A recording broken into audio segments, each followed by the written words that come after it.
Bismillahirrahmanirrahim. On continue notre introduction. Il nous reste deux titres importants qui sont, premièrement, les outils de la biologie moléculaire. On va voir une vue générale sur ce dernier titre. On va le revoir bien détaillé dans un autre cours à part. Et deuxièmement, titre le plus important, les applications de la génétique dans le domaine médical, surtout dans le domaine de la prévention et le conseil génétique, comme on a vu dit au début de ce cours.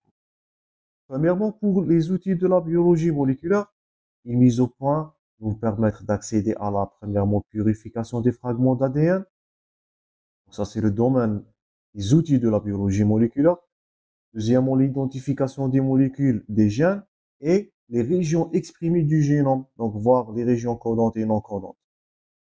De nombreuses techniques de biologie moléculaire vont nous permettre de multiplier, ou bien de manipuler et d'analyser les gènes. On peut utiliser premièrement des enzymes de restriction. Donc voilà toujours le domaine de la biologie moléculaire. Donc ça va nous permettre l'isolement des fragments d'ADN, l'identification des gènes deuxièmement et les régions exprimables de cette dernière.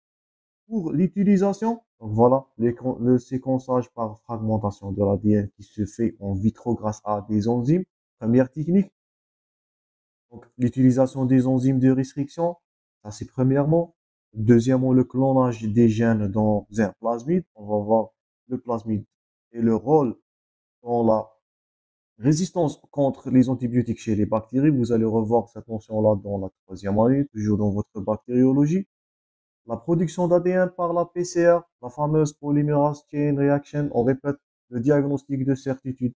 Et dernièrement, jusqu'aux arrivées au séquençage d'ADN. Donc, si on vous pose la question, citez-vous certains outils de biologie moléculaire. Vous allez citer premièrement les enzymes de restriction, clonage de plasmide, bien, clonage des gènes par plasmide, production d'ADN par PCR et le séquençage de cette dernière. Toutes ces méthodes-là vont rentrer dans le domaine de la biologie moléculaire. On avait dit au début de ce cours que la génétique, c'était pas seulement une science, c'est un outil aussi pour dépistage et prévention. C'est le but de cette partie. Commençons premièrement par les enzymes de restriction. Là, à droite dans l'illustration, il s'agit d'un enzyme de clivage qui est extrait à partir de l'E. coli, Escherichia coli. Donc, les enzymes de restriction sont des enzymes produites souvent par des bactéries qui vont couper, c'est indiqué dans votre support, ou bien dans l'illustration de 5' voire 3', les deux brins d'ADN au niveau du site et au niveau d'un site de reconnaissance. Donc, un enzyme, il va couper cette ADN, cette chaîne d'ADN dans un site spécifique qui est appelé le site de restriction. Donc, voilà, un enzyme extraire après Escherichia coli. Donc, il va couper dans la séquence GAATTC au niveau du premier et deuxième brin. On appelle cette localisation-là, ce site-là, le site de restriction de l'enzyme de clivage ou bien de restriction. Donc ça, c'est la première méthode. On répète tout ça, on va détailler dans un cours à part. Deuxièmement, autre méthode, c'est le plasmide. Si vous voyez cette structure-là et si vous vous souvenez de votre cours concernant la structure et la cytologie des cellules prokaryotes, ça, c'est un plasmide qui est l'ADN extranucléaire. J'espère que vous êtes en train de noter tous ces termes. Donc, le plasmide dans les bactéries, il est génétiquement modifiable. Donc, c'est le premier vecteur utilisé pour le clonage d'ADN. À l'état naturel, ce plasmide sont des ADN qui sont extra-chromosomiques. C'est un ADN double brin circulaire situé en extranucléaire intracapsulaire. Pour les bactéries, donc, qui va se répliquer de façon autonome. Consultez-vous le cours concernant la structure des cellules prokaryotes. Donc, deuxième méthode, utilisation des plasmides pour la réplication de l'ADN. Troisième méthode, c'est écrit en gras, donc la PCR, la polymerase chain reaction qu'on a vu au début de ce cours, c'est une méthode rapide. Elle va amplifier de petites séquences d'ADN pour obtenir de longues chaînes. On répète, voilà, la PCR, c'est un diagnostic de certitude utilisé jusqu'à nos jours et c'est un outil de la biologie moléculaire lui-même. Dernièrement, donc, le séquençage du génome, on répète, c'était en 2004 que le séquençage de la totalité du génome humain qui a été mis en évidence. Donc, séquençage consiste à la détermination de la séquence nucléotidique. On va voir cette notion de nucléotide dans le cours concernant la structure de l'ADN présent dans chaque cellule. Donc, la séquençage ou bien le séquençage du génome fait appartenir les outils de la biologie moléculaire. Et dernièrement, c'est la génétique qui a permis le séquençage du génome humain. On avait vu cette dernière dans la notion de l'ère génomique de 2004 jusqu'au nos jours. Donc, si on résume, les enzymes de restriction, c'est un outil de la biologie moléculaire qui va nous permettre soit de séquencer, fragmenter, ou bien étudier, savoir est-ce que ce gène il est exprimable ou non. Donc, enzyme de restriction fait appartenir les plasmides modifiables pour un clonage font appartenir aussi des outils de la biologie moléculaire. La PCR, n'oublie pas ça si on vous pose la question. Polymérase chain reaction, c'est un outil de la biologie moléculaire.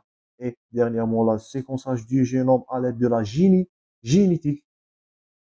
Ces quatre grands titres-là, si on va vous poser la question, vous allez répondre. Ces grands quatre titres font appartenir des outils de la biologie moléculaire. On va revoir tous ces derniers avec détail dans un cours à part prochainement, Inch'Allah.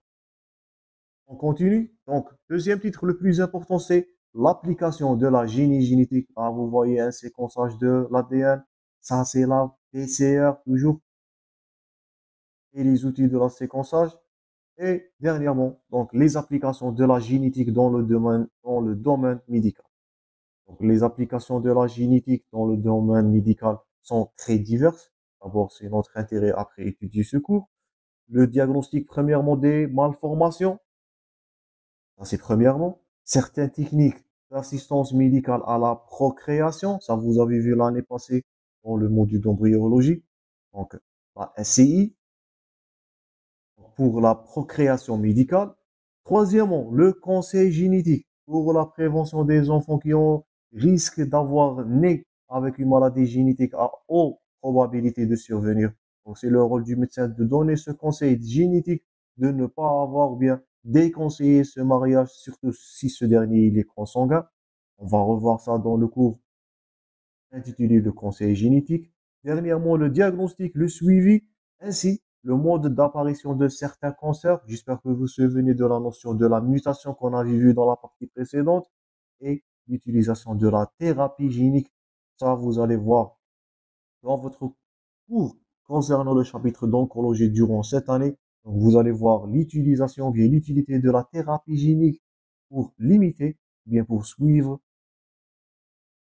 et traiter certains cancers. Lorsqu'il s'agit d'une base génétique, ou lorsqu'il s'agit d'un génome cancéreux, on va voir ça dans le cours concernant la génétique du cancer, les facteurs ou bien les gènes qui sont dits oncogènes. Continue. Donc, la génétique, elle a montré que les gènes, c'est ce qu'on est en train de dire, ils sont à l'origine de nombreuses maladies et même de nombreux cancers. Donc, mais très souvent, la génétique, elle nous permet de soulager ces souffrances. Donc, premièrement, première utilisation de la génétique, c'est la prévention des maladies chromosomiques. Deuxièmement, soulager les souffrances de ces maladies lorsqu'il s'agit d'une base génétique de cette dernière. Et même limiter, voire même utiliser comme traitement de certaines maladies génétiques ou bien cancers génétiques. Un autre titre qui est très important, on dit la génétique, qui est l'ensemble de procédés utilisés pour, comptez-vous bien ces termes, identifier, isoler, modifier, transférer des génomes d'un organisme à un autre. Le terme utilisé là, c'est la génétique. Voilà, dans l'illustration, l'utilisation de la génétique comme traitement, comme un soulagement de la douleur et de la souffrance. La génétique, on répète, identifier premièrement, isoler, modifier et transférer ces dernières. On va utiliser des sondes moléculaires. Notez-vous bien ce terme-là, vous allez le revoir dans le cours concernant les outils de la génétique. Donc, à l'aide des sondes, ça va nous permettre de quoi? De détecter des gènes qui sont défectueux, de déduire la structure et la fonction de la protéine codée par ce gène et certains médicaments qui sont utilisés ou bien ils sont émergés d'après cette génie génétique.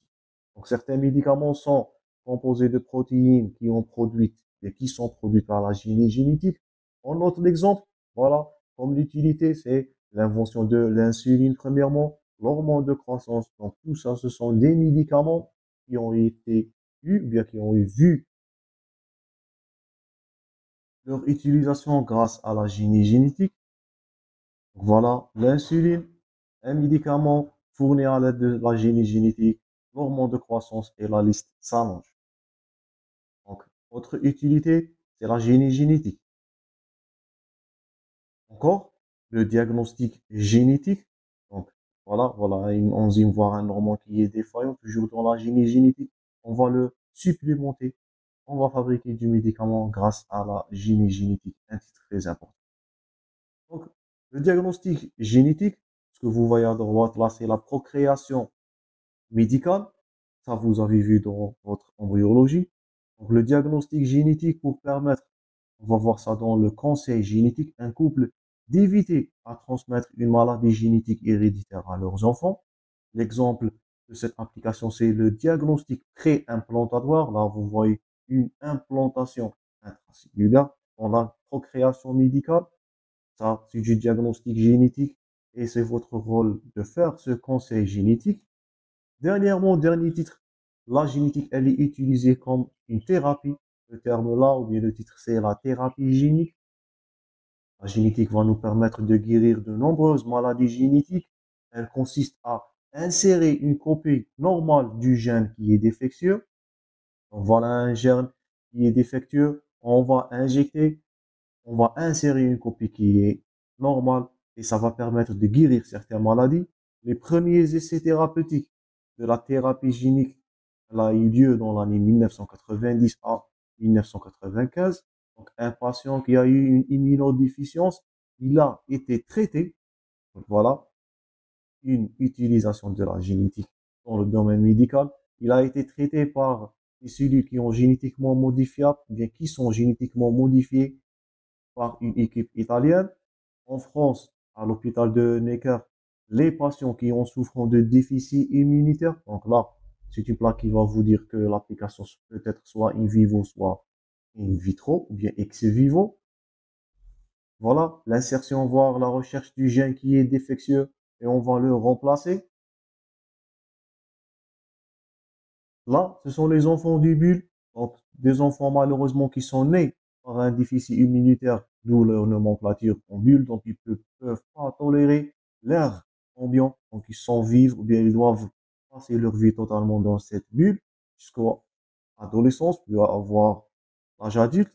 Donc à l'hôpital de Necker, grâce à la thérapie génique, un patient il a prouvé, bien il a été guéri de cette maladie et c'est le succès de la thérapie génique. Aussi, la thérapie génique peut aussi aboutir à des médicaments disponibles sur le marché, ainsi comme l'exemple là indiqué, c'est le Glibera.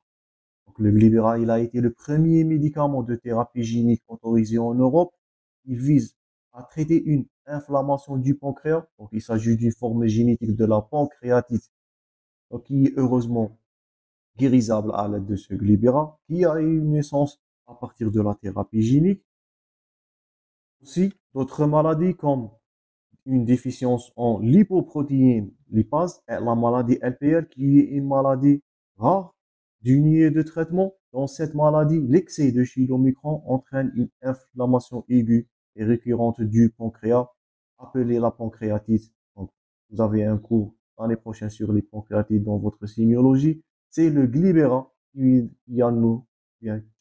a permis l'expression de la protéine LPL lorsqu'il est injecté dans le muscle et d'où la guérison de la pancréatite dans sa forme génique ou bien dans sa forme héréditaire. Voilà le cycle enzymatique du LPL, la lipoprotéine lipase. Voilà la molécule, ça c'est le LPL. Donc déficience en LPL causée la pancréatite traitée dernièrement par la thérapie génique, par le Glibera. Aussi, dans le traitement du cancer, donc on peut utiliser la thérapie génique dans le cancer, donc dans les maladies génétiques et dans le cancer. La thérapie génique peut modifier les cellules immunitaires du patient pour qu'elles détruisent les cellules cancéreuses heureusement, ainsi que les lymphocytes T qui sont modifiés. Voilà, on va cibler les cellules cancéreuses pour les détruire. On va stimuler les lymphocytes T modifiés par les cellules appelées CAR, bien CART. Donc, ils ont donné des résultats encourageux dans des cas de leucémie. Les lymphocytes T, ils sont prélevés et modifiés génétiquement pour exprimer un récepteur chimérique de l'antigène, c'est le récepteur CAR, ou bien chimérique antigène récepteur, afin qu'ils puissent reconnaître toutes les cellules cancéreuses. Ils sont ensuite multipliés et injectés sur le patient. Donc, c'est une autre utilisation de la génétique pour lutter contre les cancers, surtout les lymphomes. Heureusement, la thérapie génique trouve son indication dans ces maladies. Donc, voilà, lymphocytes stimulés, injectés. Là, ils sont en train de détruire les cellules cancéreuses. Là, c'est l'indication en cas de lymphome et de leucémie chez l'enfant. Donc, la thérapie génique trouve son indication. Et voilà le traitement. Donc, c'est écrit dans votre support. Un tel traitement, c'est le Kymera, qui a été utilisé en 2017 dans les États-Unis et qui a eu des résultats qui sont heureusement encourageux pour la lutte, ou bien dans la lutte anti-cancéreuse qui utilisera, si on vous pose la question, le CAR ou bien le chimérique antigène récepteur qui peut détruire les cellules tumorales. Donc voilà, c'est écrit dans votre support. Et lymphocytes D, premièrement, on va prélever les lymphocytes D, on va faire leur modification génétique de cette dernière. Voilà votre récepteur CAR ou bien chimérique antigène récepteur. On va multiplier ces cellules. Donc, multiplication, troisième étape, la multiplication des cellules CAR-T, T c'est pour lymphocyte T, et leur réinjection au niveau du patient. Est-ce que vous êtes en train de noter ce récepteur CAR? Il peut identifier les cellules tumorales et heureusement les détruire. Encore une utilisation de la thérapie génique ou bien de la génétique dans le domaine médical. Donc ça, c'était la fin de l'introduction. On va voir prochainement le premier chapitre. On va voir la structure de ce génome, la structure de la base génomique chez l'être humain. On va commencer premièrement par l'unité fonctionnelle, l'unité constitutive de cette base ou bien de ce code génétique et qui est l'ADN. Donc, on va voir l'ADN, on va voir sa replication, sa transcription, sa traduction. On va voir leur réparation et dernièrement leur mutation comme premier chapitre. Je vous remercie pour votre attention. Bon courage dans vos préparations. Merci et à la prochaine.